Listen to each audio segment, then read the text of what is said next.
साथीहरू, गत हप्ता आएको भुन्टी सिरियलको नयाँ भागमा भने भूमिकालाई आफ्ना दाजु भूपेन्द्रले न्याय दिलाइसकेका छन्। हो साथीहरू, भूमिकामाथि कुटपिट अनि जबरजस्ती गर्ने त्यो भूमिकाको बोयफ्रेन्डलाई भूपेन्द्रले प्रहरीलाई बोलाएर प्रहरीको जिम्मा लगाइसकेका छन्।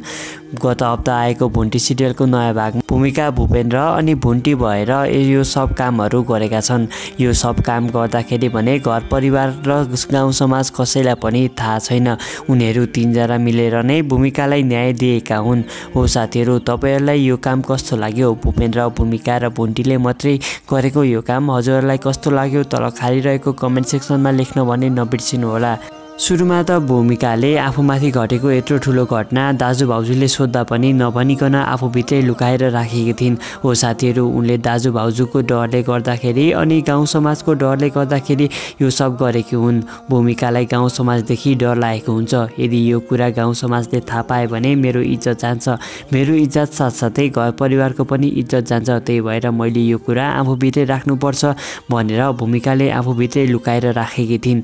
तर पछि भने भुन्टीले प्रश्न गर्दै गर्दा सोधै गरेपछि भने भूमिकाले कसैलाई नभन्ने शर्तमा यो कुरा भुन्टीलाई सुनाउँछिन्। त्यस पछाडि भुन्टीले भने हामीले यो कुरा लुकाएर राख्नु हुँदैन, यो कुरा त सबैलाई दाजुहरूलाई सुनाउनुपर्छ। यत्रो दाजुहरू हुनुहुन्छ, समाधान गरिहाल्नुहुन्छ नि भनेर भूमिकालाई भुन्टीले सम्झाउँछिन्। त्यस पछाडि भूमिका भए ठाउँबाट भुन्टी उठेर आफ्नो श्रीमान भूपेन्द्र भए ठाउँमा आउँछिन्। भुन्टीले भूपेन्द्रलाई सबै कुरा भन्न थाल्छिन्। बहिनी अघि त्यो केटा भए ठाउँमा जानुभएको रहेछ, त्यही भएर त्यो केटाले बहिनीमाथि कुटपिट अनि जबरजस्ती गर्यो अरे।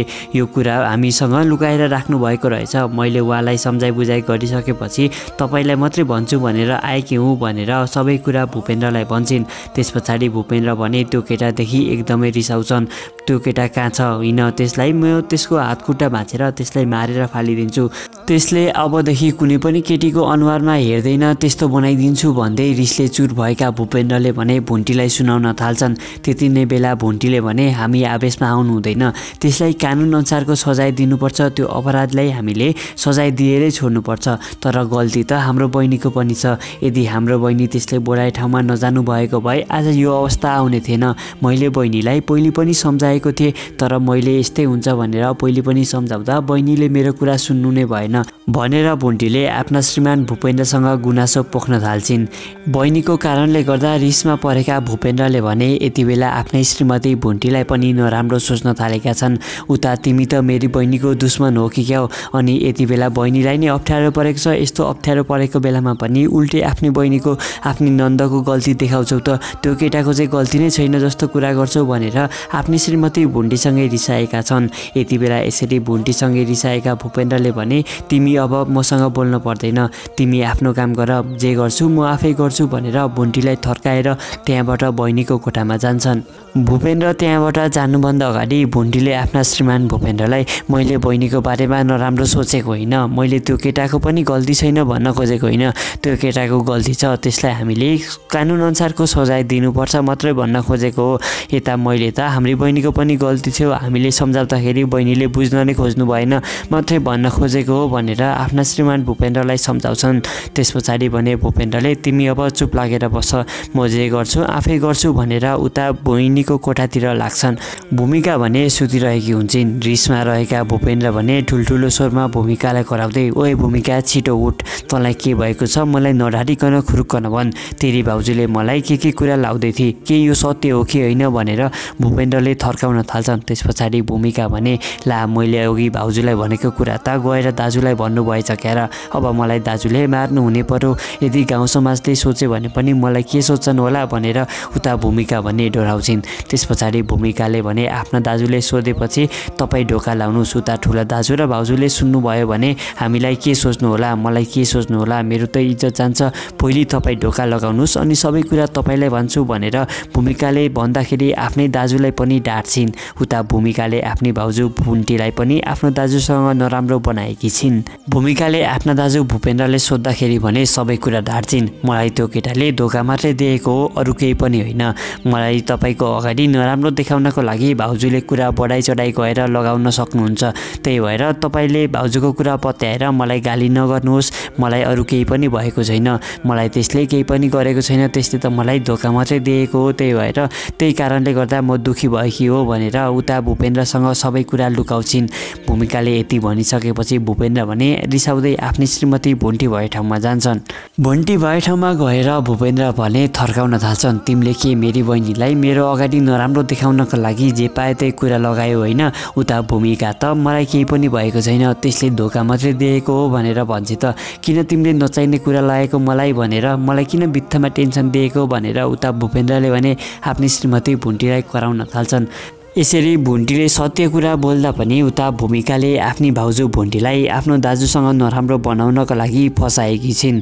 हो साथीहरू, त्यस पछाडि भुन्टीले भने जवाफमा मैले त तपाईँलाई बहिनीले जे भन्नुभयो त्यही कुरा मात्रै आएर भनेको हो, बहिनीले पनि यस्तो पीडा सहेर बस्नु नपरोस् अनि त्यो अपराधी पनि हामीबाट उम्किन नपाओस्, त्यसले सजाय पाओस् भनेर मात्रै मैले तपाईँसँग आएर सबै कुरा गरेको हो। यदि म बहिनीको नराम्रो चाहन्थेँ भने म तपाईँले यो कुरा भन्ने नै थिइनँ, बहिनी त मेरी पनि हो, मलाई पनि बहिनीको माया लाग्छ भनेर भूपेन्द्रलाई सबै कुरा सुनाउँछिन्। भुन्टीले यति भनिसकेपछि भूपेन्द्रलाई पनि कतै भूमिकाले त ढाँटेकी छैन, मलाई त भूमिकाले नै ढाँटे जस्तो लाग्छ भनेर उनले मनमा नै सोच्न थाल्छन्। त्यस पछाडि भने भुन्टीसँग भूपेन्द्रले जाम न त त्यो केटा कहाँ छ त्यसलाई गएर सोधौँ अनि त्यसलाई सजाय दिनुपर्छ, यदि साँच्चै त्यसले हाम्रो बहिनीमाथि नचाहिने नराम्रो व्यवहार गरेको रहेछ भने त त्यसलाई सजाय पाउनुपर्छ भन्दा भुन्टी भने भूपेन्द्रसँग न्यु खोज्न थाल्छिन्।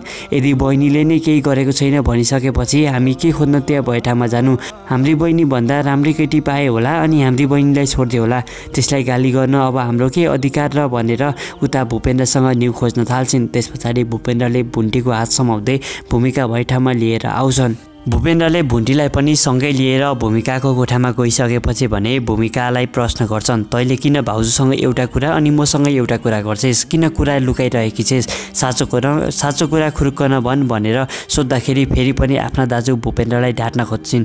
मैले त अघि भाउजूलाई त्यत्तिकै कुरा लगाइदिएको हो, मलाई केही पनि भएको छैन भनेर भूमिकाले फेरि पनि आफ्ना दाजुलाई ढाँट्न खोज्छिन्। त्यस पछाडि भुन्टीले आफ्नी बहिनी अर्थात् नन्दलाई सम्झाउन थाल्छिन्, तपाईँले यसरी लुकाएर राख्नु हुँदैन, यो कुरा त दाजुहरूलाई भन्नुपर्छ, समस्याको समाधान गर्नुपर्छ, यदि तपाईँले भन्नु भएन भने त्यो केटाले तपाईँ जस्ता अरू केटीलाई पनि दुःख दिन्छ, त्यही भएर हामीले त्यसलाई सजाय दिनैपर्छ भनेर सम्झाइसकेपछि भने भूमिकाले सबै कुरा आफ्ना दाजुलाई पनि सुनाउँछिन्। तर भूमिकाले भने यो कुरा हामी तीनजनालाई मात्रै थाहा हुनुपर्छ, यदि अरूले थाहा पाए भने म त बर्बाद हुन्छु भनेर बिन्ती गर्छिन्। त्यस पछाडि भूपेन्द्रले भने अब कसरी त्यसलाई सजाय दिने भनेर चिन्तामा पर्न थाल्छन्।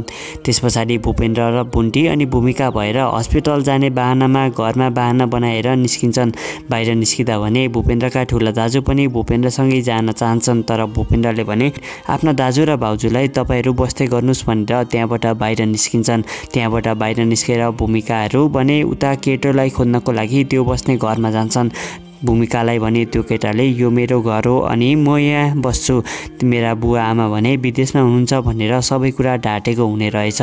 यो कुरा भने भूपेन्द्र अनि उनका घर परिवारले भने त्यहाँ बस्ने एकजना महिलाबाट थाहा पाउँछन्। यो कुरा थाहा पाइसकेपछि भने भूपेन्द्र आफ्नी बहिनी भूमिकासँग एकदमै रिसाउँछन्। भूमिकाको बोयफ्रेन्ड भने त्यहाँबाट बिहानै भागेर गइसकेको हुन्छ। त्यो केटो भने उता साथीलाई गफ लगाइरहेको हुन्छ। त्यही भूमिकाकै बारेमा गफ गर्दै गर्दा भने भूपेन्द्रले पछाडिबाट आएर एक लात्ती हान्छन्। त्यस पछाडि त्यसलाई समातेर अझै कराउन थाल्छन्, तैँले मेरी बहिनीलाई धोका दिइस् होइन, अनि त्यो माथि जबरजस्ती अनि कुटपिट पनि गरिस्, तेरो यत्रो हिम्मत भन्दै तँलाई लाज लागेन छोरी मान्छेमाथि यस्तो गर्न भनेर भूपेन्द्रले कराउन थाल्छन्। तर त्यो केटा भने भूपेन्द्रलाई नै उल्टै ठुलो स्वरले कराउन थाल्छन्, मलाई के को लाज त तपाईँकी बहिनीलाई लाग्नुपर्ने हो भन्दै ठुल्ठुलो कुरा गर्न थालेपछि भने भूपेन्द्रले फेरि पनि त्यो केटालाई कुट्न थाल्छन्। त्यो केटाले ठुल्ठुलो स्वरमा बोल्न थालेपछि प्रहरीलाई फोन गर्छन्। यसरी प्रहरीलाई फोन गरेको देखेर त्यो केटाले भूपेन्द्रसँग माफी माग्छ। दाजु, म तपाईँले जे भन्नुहुन्छ त्यही गर्छु, म तपाईँकी बहिनीसँग बिहे गर्न पनि तयार छु भनेर भूपेन्द्रसँग माफी माग्दा भूपेन्द्रले भने त जस्तोलाई म मेरी बहिनी दिन्न भन्दै त्यसलाई कुट्न थाल्छन्। यसरी प्रहरीलाई फोन गरेको देखेर त्यो केटा भने डराउँछ अनि त्यहाँबाट भूपेन्द्रदेखि टाढा भाग्छ। तर भागेर पनि बिचरा त्यो कहाँ जान्थ्यो र भूपेन्द्रले जसरी पनि त्यसलाई समातेर अहिले भने प्रहरीको जिम्मा लगाएरै छोड्छन्। प्रहरीलाई पनि त्यो केटाले सबै कुरा ढाट्न खोज्छ, सबै कुरा भूमिकाकै गल्ती देखाउन खोज्छ। तर भूमिकाले पनि त्यहाँ आएर प्रहरीलाई आफ्नो कुरा सबै राख्छिन्। म यसले गरेको कुराको प्रमाण दिन सक्छु, तपाईँले जेको प्रमाण चाहिन्छ म त्यहीको प्रमाण दिन सक्छु।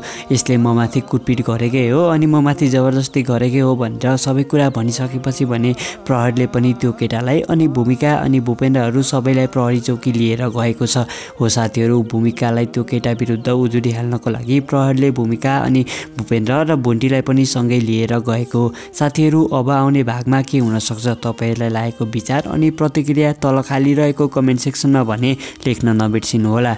भिडियो अन्तिमसम्म हेर्नुभएकोमा तपाईँहरूलाई धेरै धेरै धन्यवाद।